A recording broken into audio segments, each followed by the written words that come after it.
Hi to all viewers. నేనైతే ఈరోజు మళ్ళీ ఒక ఇంపార్టెంట్ అండ్ మంచి టాపిక్తో మీ ముందుకైతే వచ్చేసానండి. అదేంటో తెలుసుకునే ముందు ఒక్కసారి నా ఛానల్ని సబ్స్క్రైబ్ చేసుకొని నేను పెట్టే ప్రతి వీడియోని లైక్ చేయండి ఫ్రెండ్స్, ప్లీజ్.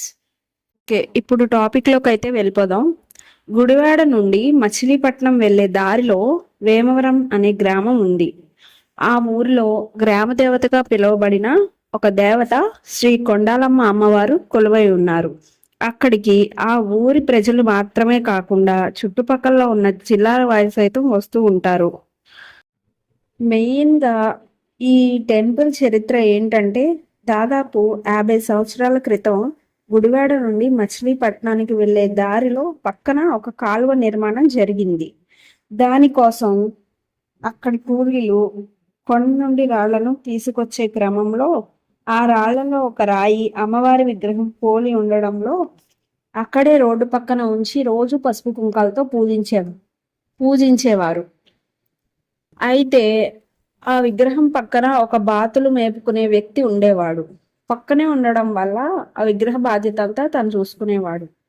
ఇలా పూజ చేయడం మొదలు పెట్టాక అతని బాతులు బాగా గుడ్లు పెట్టి మంచి లాభాలు వచ్చాయి.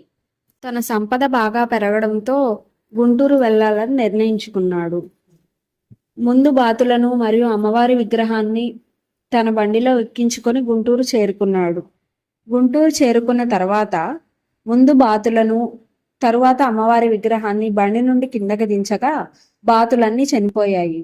దీనితో తను అమ్మవారి మహిమ తెలుసుకొని ఇంతకు ముందు ఎక్కడైతే అమ్మవారి విగ్రహం ఉందో అక్కడ తీసుకొచ్చి మళ్ళీ అమ్మవారి విగ్రహాన్ని ఉంచి అక్కడ ప్రజలందరినీ పిలిచి అమ్మవారి గురించి తెలియజేశాడు. గుడి నిర్మాణం తర్వాత నుండి భక్తుల రద్దీ పెరగడంతో 2005లో దేవాలయ శాఖ వారు గుడిని స్వాధీనం చేసుకుని కార్యకలాపాలన్నీ వారే నిర్వహిస్తున్నారు. ఇక్కడ దసరా పండుగ చాలా బాగా చేస్తారు. దాదాపు 40,000 మందికి పైగానే అన్నదానం జరుగుతుంది. కృష్ణా జిల్లాలో చూడదగ్గ అన్ని గుళ్ళ